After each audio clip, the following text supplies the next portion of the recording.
Hello, friends. Good evening. Welcome to the last part of topic 2 of Unit 1, Environmental Issues, Local, Regional, and Global. In the last episode, we have understood some of the global and regional issues related to environment. Now we move on to understand some remaining global issues of environment. So let's start. Regional and global issues. The next is acid rain. In the last episode, we have seen the ocean acidification. Now, this is also one of the very drastic issues in environmental problem or environmental domain. We see any form of precipitation with acidic components such as sulfuric or nitric acid that fall to the ground from atmosphere in wet or dry form. हा acid rain होतो अनेक वेळा. आणि ते कशामुळे होतं तर acidic component जसा सल्फ्युरिक ॲसिड असेल, नायट्रिक ॲसिड असेल, हे पाण्यामध्ये मिक्स होऊन जमिनीवर पडतं ड्राय फॉर्ममध्ये किंवा वेट फॉर्ममध्ये. आणि ते ॲसिड जमिनीवर पडल्यानंतर काय होत असेल याचा तुम्ही अंदाज करा. म्हणजे साधा पाऊस पडल्यानंतर जमिनीमध्ये जीवन उगवतं. पावसामुळे पाण्याची लेवल वाढते. पाणी हे जीवन आहे असं आपण म्हणतो. पाऊस आला नाही तर आपण जगू शकत नाही. पण त्या पावसाच्या जागी ॲसिड रेन पडतो. हा देखील एक मोठा एन्व्हायरमेंटल इश्यू आहे ज्याच्यासोबत पूर्ण जग डील करते आहे. अनेक वेळा हे इश्यू आपल्यासमोर येतात. का होते हे असं? Natural disasters, volcano, wild fires, pollution in the air और रॉटिंग व्हेजिटेशन. नॅचरल डिझास्टर असतात कधी कधी, त्याच्यामुळे होतो. व्होल्कॅनो आपल्याकडे होत नाही फार भारतामध्ये, पण अनेक देशात की जिथे व्होल्कॅनो, जिथे ज्वालामुखी आहेत, जिवंत ज्वालामुखी. वाईल्ड फायर्स, जंगलामध्ये जो वणवा लागतो ना, त्याच्यामुळे देखील ॲसिड रेनचा प्रॉब्लेम होतो. पोल्युशन इन द एअर जगभरातली समस्या आहे. मोठमोठे कारखाने, मोठमोठ्या गाड्या, मोठमोठी इंडस्ट्री, हे सगळं आपण विकास आणि विकासाचं स्वरूप आपण जगाला दाखवतो आणि जग एकमेकांना दाखवतं. जगातले सगळे देश एकमेकांना दाखवतात, एक दूसरे को दिखाते रहते हैं. लेकिन उसका परिणाम जो है वो एसिड रेन में होता है. रॉटिंग वेजिटेशन, वेजिटेशन जो है वो रॉटिंग हो जाता है, सड़ जाता है कई जगह. तो वो भी एक बहुत बड़ा कारण है. Chemical gases from factories, chemical industry एक बहुत बड़ा कंट्रीब्यूटर है हमारा नेचर और एनवायरनमेंट ख़राब करने के लिए. अब फैक्ट्रीज तो लगती है, केमिकल्स बनाने पड़ते हैं जो ज़रूरी होते हैं कभी कभी जीवन के लिए, लेकिन उससे निकलने वाले जो गैसेस हैं उसको कंट्रोल करने की जो सिस्टम है वो सिस्टम्स कई बार नहीं होती. इलेक्ट्रिसिटी जनरेशन प्लांट्स, अब इलेक्ट्रिसिटी तो लगेगी, इलेक्ट्रिसिटी के सिवा हम जी नहीं सकते. लेकिन थर्मल प्लांट जो होते हैं उसमें से जो प्रदूषण होता है, उसमें से जो वायु निकलते हैं या गैसेस निकलते हैं, वो गैसेस एसिड रेन के लिए एक रीज़न बनते हैं. उसका इफेक्ट क्या है? Essential nutrients in soil like calcium and magnesium are lost, causing less healthy trees.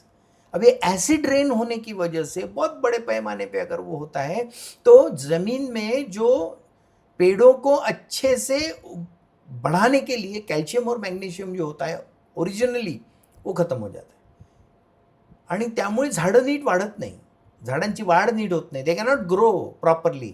अगर वो नहीं अच्छे से ग्रो होते तो फिर तो परिणाम है ही, डीप परिणाम है. पोल्यूटेड वाटर बॉडीज, वैसे ड्रेन से जो अच्छी वाटर बॉडीज है, तालाब है अच्छे, कुएं हैं अच्छे अच्छे पानी के, नदियां हैं, उसमें नदी तो भी पानी बह जाता है, लेकिन तालाब है या कुएं हैं वो ख़राब हो जाते हैं, वो पीने का पानी ख़राब हो जाता है. Low pH level, so most fish egg can't hatch and adult fish die. तालाब में अगर मछली है तो मछली के अंडे वो निकल कर बाहर वो हैच ही नहीं होते और एडल्ट फिश जो होते वो मर जाते हैं. ऐसा वो एसिड रेन खतरनाक होता है. Particles of gases like nitrogen oxide and sulphur dioxide cause respiratory disease.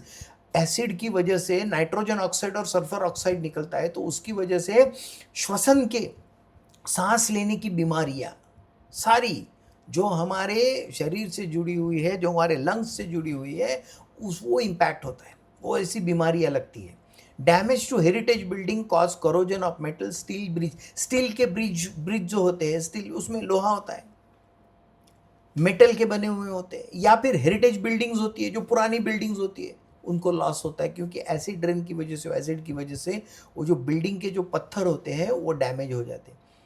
या फिर कोरोजन होता है, जंग लग जाता है, जहाँ मेटल यूज़ होता है उसमें जंग लग जाता है, और धीरे धीरे धीरे फिर उसका जो टेनासिटी है या उसकी जो ताकत है वो कम हो जाती है। ऐसे एसिड रेन कई बार होते हैं, तो ऐसे एसिड रेन बहुत ज़्यादा इफ़ेक्ट करता है, बहुत बुरा होता है वो। इसके सॉल्यूशंस क्या है? Restriction on use of fossil fuels. Fossil fuel का कम से कम यहाँ पे यूज़ होना चाहिए, कम से कम यूज़ होना चाहिए। अब कम से कम यूज़ कब होगा? जब हम उसको बर्न नहीं करेंगे। कम बर्न करेंगे तो कम यूज़ होगा। Conserve energy by shutting off electrical appliances when not in use. कितनी छोटी सी लेकिन कितनी बड़ी बात है। जहाँ यूज़ नहीं है वहाँ इलेक्ट्रिकल अप्लायंस बंद होने चाहिए। एक लड़का बैठा रहता है क्लास में और 12 पंखे शुरू रहते हैं, उसे ये लगता ही नहीं कि मैंने बंद करना चाहिए। दिन का टाइम है, सारी ट्यूबलाइट्स चालू है, उसे लगता ही नहीं कि ये बंद करना चाहिए, और वो मन में ये सोचता है कि वो ऊपर सोलर पावर लगाई हुई है तो चलो यूज़ करो, कुछ भी कैसा भी किया तो। लेकिन उससे जो एनर्जी खराब हो रही है ना, कंजर्व एनर्जी बचा रहे हम लोग, वो फिर से वही बात होती है ना, सिर्फ मेरे करने से क्या होगा, मेरे करने से ही होगा, ऐसा अगर हर सोचता है तो फिर करने से कुछ होगा। सगळ्यांनी मिळून विचार केला पाहिजे ना. आपण जिथे नाही बसलो आहे तिथे गरज नसताना 5-5, 6-6 लाईट लावून ठेवतो आपण. काय आवश्यकता आहे त्याची? त्यामुळे एनर्जी वाचवणं हे तुमचं माझं काम आहे. Power plant shall remove sulphur from coal. Sulphur, coal से सल्फर निकाल के काम करना पावर प्लांट के लिए बहुत ज़रूरी हो जाता है. वो भी एक पॉलिसी मैटर है. और एक इशू जो है वो आखिरी इशू हम ये देखेंगे, ओजोन लेयर डिप्लीशन. बहुत खतरनाक इशू है ये. It is the thinning of ozone layer present in upper atmosphere. हमारा जो अपर एटमॉस्फेयर जो है वहां पर ओजोन की लेयर है. अब ये ओजोन लेयर क्या करता है? ये ओजोन लेयर हमें सूरज से आने वाले जो अल्ट्रा वायलेट रेज है, जो हमारे लिए बहुत घातक है, ultraviolet rays very dangerous for us. उसपे से स्किन डिजीज हो सकते हैं और कई सारे कैंसर हो सकता है. ऐसे कई सारी बीमारियां अल्ट्रा वायलेट रेज की वजह से हो सकती है. उन रेज को रोकने का काम कौन करता है? ये ओजोन लेयर करता है.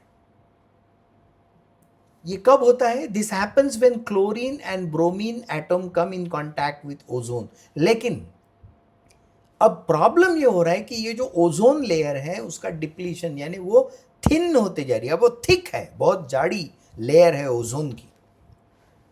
देखिए भगवान ने ये धरती बनाई है, जब हम कहते हैं ना, तो हमें कितना सारा प्रोटेक्शन देके रखा है. हमारे अच्छे जीवन के लिए भगवान ने क्या क्या नहीं दिया हमें. अच्छा वातावरण, पीने का शुद्ध पानी, बारिश होती है तो पानी जमा करने के लिए तालाब, बहुत बड़ा समंदर हमारे लिए दिया, पेड़ पौधे, ऑक्सीजन, और सूरज से आने वाले जो अल्ट्रावायलेट रेज है उसको रोकने के लिए ओजोन लेयर. यानी कितना प्रोटेक्ट करके भेजा हमें भगवान ने. लेकिन हम है कि उसको खराब करने में लगे हुए हैं. सारे के सारे हम सब दोषी हैं. हम सब ने ये तय कर लिया है कि आने वाले दिनों में हम रहेंगे नहीं. जैसे बाकी स्पीसीज एंडेंजर्ड है ना, वैसे ह्यूमन की स्पीसी भी एंडेंजर्ड हो जाएगी, खत्म हो जाएगी, क्योंकि वैसे ही काम हम कर रहे हैं. वरना नेचर जो क्रिएट किया भगवान ने वो कितना सुंदर है. एक एक चीज यहां पर देखिए आप. फूड चेन तैयार की, इंसानों को खाने के लिए, इंसानों को ये टैलेंट दिया कि वो अपना खाना जो है वो खुद उगा सके. तो हम अपना खाना, अनाज उगाते हैं, वो टैलेंट हमारे पास है. लेकिन वो प्रोटेक्ट होने के लिए वो जो जानवर है जो घास के ऊपर जीते हैं उनको खाने के लिए टाइगर बनाए. तो ये जो बैलेंस मेंटेन किया है भगवान ने, उस बैलेंस को डिस्टर्ब करने का काम हम कर रहे हैं. Ozone protects us from harmful ultraviolet rays of sun. सूरज से आने वाले अल्ट्रावायलेट रेज को ये ओजोन लेयर हमें प्रोटेक्ट करता है. लेकिन डिप्लीशन क्यों हो रहा है? Chlorofluorocarbons main cause refrigerators and ACs. Refrigerator, हमारे घर में जो फ्रिज है, पहले मटके में पानी रखते थे, ठंडा सुंदर पानी। मैं छोटा था तो मुझे याद है, जमीन में गाड़ देते थे वो बहुत बड़ा एक मटका मिट्टी का, और जमीन में गाड़ने के बाद में ठंडा पानी रहता था उसमें। या फिर घर में भी मटका रहता था काले कलर का, उसको कपड़ा लगा देती माँ, तो ठंडा पानी मिलता था। अब रेफ्रिजरेटर है, ज़रूरत पड़ गई। शुरुआत में एसी नहीं था, वातावरण ग्लोबल वार्मिंग नहीं था, तो ठंडा लगता था, है ना। हम तो छोटे गांव में रहते थे, तो वो खिड़की को वो ऐसा पर्दा लगा देते थे, उसके ऊपर पानी डाल देते तो वो ठंडा लगता था। अब एसी के सिवा रह नहीं सकते हम लोग। तो एसी और रेफ्रिजरेटर में से जो निकलता है गैस, गैस तो निकलता ही है ना, क्लोरोफ्लोरोकार्बन्स, जो हमारे वातावरण में मिक्स होते जा रहा है, that is the cause of ozone layer depletion. वो किसको प्रॉब्लम क्रिएट कर रहा है? वो ओजोन की जो लेयर है उसको थिन कर रहा है। Unregulated rocket launch causing huge loss. Rocket launch जो होता है वो कभी कभी अनरेगुलेटेड होता है, वो कहीं ना कहीं निकल जाता है, उसकी वजह से भी बहुत बड़ा लॉस होता है। नाइट्रोजनस कंपाउंड, नाइट्रोजनस कंपाउंड जो कई प्रोडक्ट्स में यूज होते हैं, वो भी इसके लिए रीज़न है। Natural classes, sunspots and stratospheric wind भी होते हैं, उसकी वजह से होता है। या सन स्पॉट्स है, सन के ऊपर कुछ स्पॉट्स है, तो वो नेचुरल कॉजेस है, वो नेचुरल कॉज है, तो वो उसकी वजह से भी ये ओजोन लेयर डिप्लेशन है। लेकिन इसमें हमारा कंट्रीब्यूशन ज़्यादा है, इंसानों का कंट्रीब्यूशन। नेचुरली जो है वो तो भगवान का ही है दिया हुआ, तो उसने ही वो प्रोटेक्शन किया है, वो ही कम कर रहा है, वो ही बढ़ा रहा है, तो that is the balance maintained. Balance में कोई प्रॉब्लम नहीं है। लेकिन हम जो उसमें इंक्लूड कर रहे हैं ना, हम जो उसमें पार्टिसिपेट कर रहे हैं, हम जो उसमें कंट्रीब्यूट कर रहे हैं, वो कंट्रीब्यूशन बड़ा खराब है। ओजोन लेयर डिप्लेशन के इफेक्ट क्या है? हमारी स्किन डिजीज होते हैं, सनबर्न होते हैं, कैट्रैक्ट, वो डायरेक्ट रेज अगर आंखों में देख लिया हमने तो कैट्रैक्ट हो सकता है जल्दी, स्किन डिजीज हो सकते हैं। तो ये ह्यूमन के ऊपर इफेक्ट है। एनिमल के ऊपर भी स्किन और आई कैंसर होता है, क्योंकि उनको तो कोई गॉगल नहीं मिलेगा ना एनिमल्स को देखने के लिए। तो वो ओजोन लेयर को लांग कर अगर अल्ट्रावायलेट रेज आते हैं और वो प्राणियों के आंखों में अगर जाते तो उनको भी आई कैंसर या स्किन कैंसर हो सकता है। हार्मफुल फॉर प्लांट्स, कई सारे पेड़ पौधे, खेत में अनाज खराब हो सकता है और ख़राब होने लगा है। इफेक्ट ऑन मरीन लाइफ, समुद्र में जो जीवन है, जैसे फिश है और कई सारा जीवन है, कितने प्रोडक्ट्स होते हैं, उसके ऊपर भी परिणाम होता है उसका। और इसलिए अब इसके सॉल्यूशंस कौन से हैं? देखिए हम किस तरह से, किस स्टाइल में देख रहे हैं। एक तो प्रॉब्लम हम समझते हैं, उसके कॉजेस क्या है ये समझते हैं हम, उसके बाद में उसके इफेक्ट क्या है समझते हैं, फिर सॉल्यूशन। यानी क्वेश्चन अगर आया है कि डिस्क्राइब और डिस्कस ओजोन लेयर डिप्लीशन, तो हमें पहले क्या लिखना है? What are the causes, what are the effects and what are the solutions. 3 step में ये लिखना है, और 3 स्लाइड अगर आप देखते तो आपका आंसर तैयार हो गया। तो ऐसे एक नोटपैड लेके बैठ जाइए, देखिए वीडियो, एक स्लाइड देखिए, दूसरी स्लाइड देखिए, तीसरी स्लाइड देखिए, उसके पॉइंट्स ले लीजिए। सिर्फ मैंने जैसा आपको कहा कि अब फर्स्ट ईयर के बाद में हमें नोट्स पूरी रटणी नाही है, पाठांतर नाही करायचं, फक्त मुद्दे लिहून घ्यायचे, तेवढे मुद्दे लक्षात ठेवायचे. So remember it as a topic of interest, not for examination. मैं इसलिए ये पढ़ा रहा हूँ आपको दोस्तों, समझिए इस बात को. मैं पढ़ा क्यों रहा हूँ इसके लिए? वरना इसके नोट्स बना देते थे, आपको दे देते थे, आप लिख लेते थे. मैं ये पढ़ा इसलिए रहा हूँ कि ये पढ़ने से या समझने से वो ध्यान में रहता है हमें. अब ओजोन लेयर डिप्लीशन आप कभी नहीं भूलेंगे, नेवर. अगर आपने सीरियसली पढ़ा तो, अगर आपने सीरियसली सुना तो ओजोन लेयर डिप्लेशन आप कभी नहीं भूलेंगे. आप ओशन एसिडिफिकेशन नहीं भूलेंगे, आप ग्लोबल वार्मिंग नहीं भूलेंगे. और कभी न्यूज़पेपर में अगर न्यूज़ आती है तो आपको याद आ जाएगा कि यस ये सर ने पढ़ाया था, मैंने पढ़ा हुआ है ओजोन लेयर डिप्लेशन. ओके, तो इसके सॉल्यूशंस कौन से हो सकते हैं? अवॉइडिंग यूजिंग पेस्टिसाइड्स, कम से कम पेस्टिसाइड्स यूज करना. खतं, कीटकनाशक, तणनाशक, केमिकल्स असतात त्याच्यामध्ये, ते शेतामध्ये कमीत कमी वापरले पाहिजे. Minimise use of vehicles, vehicle का यूज कम से कम.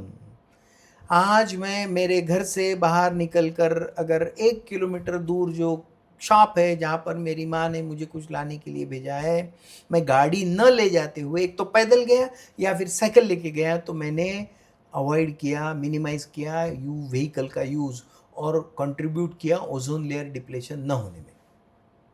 इतना रोज़मर्रा की ज़िंदगी में हम चेंज कर सकते हैं। Use eco friendly cleaning products. ये जो क्लीनिंग प्रोडक्ट्स है ना, उसमें भी केमिकल्स यूज़ होते हैं, उसको भी इको फ्रेंडली यूज़ करना चाहिए। The use of nitrous oxide should be prohibited. Companies में नाइट्रस ऑक्साइड यूज़ होता है क्योंकि वो सस्ता होता है लेकिन इफ़ेक्ट ज़्यादा होता है, लेकिन उस सस्ता होने की वजह से, वो इफ़ेक्ट लेने की वजह से हम लोग नेचर को डिस्ट्रॉय कर रहे हैं, तो इसलिए use of nitrous oxide should be prohibited. So that was the end of Unit 1 Topic 2 Part 4। यहाँ पर Part 4 हमारा ख़त्म हो गया और हमारा ये टॉपिक भी यहाँ पर ख़त्म हुआ। इसके बाद में हम टॉपिक 3 पर जाने वाले हैं। यूनिट 1 का टॉपिक 3, 2 टॉपिक हमारे ख़त्म हो गए हैं। अब एनवायरमेंटल ट्रीटीज़ एंड लेजिस्लेशन। अब ये एनवायरमेंटल प्रॉब्लम्स के बारे में हमारे इंडियन कॉन्स्टिट्यूशन में क्या प्रोविज़न है, बहुत इंटरेस्टिंग है ये। इंडियन कॉन्स्टिट्यूशन में क्या प्रोविज़न है और दुनिया में जो ट्रीटीज़ होती है, एक देश की दूसरे देश के साथ जो ट्रीटीज़ होती है, ऐसी कौन सी ट्रीटीज़ हुई, ऐसा एक बहुत ही इंटरेस्टिंग टॉपिक हम पढ़ने वाले हैं अगले एपिसोड में। ओके, सो तब तक जैसा मैं हरदम कहता हूँ, like, share and subscribe. All social media platforms are there where I am there for you. तो उसको फॉलो कीजिए, लाइक कीजिए, शेयर कीजिए, अपने दोस्तों को भी बताइए और पढ़ते रहिए, आनंद लेते रहिए। स्ट्रेस नहीं लेना है हमें पढ़ाई का, आनंद लेना है कि हमें कुछ नई चीज़ें सीखने को मिली और जिसका उपयोग हमारी ज़िंदगी में, रोज़ की ज़िंदगी में होने वाला है। Okay, so take care of yourself, take care of your environment, take care of this earth. Okay, so पढ़ते रहिए और आनंद लेते रहिए। Thank you so much. Bye bye.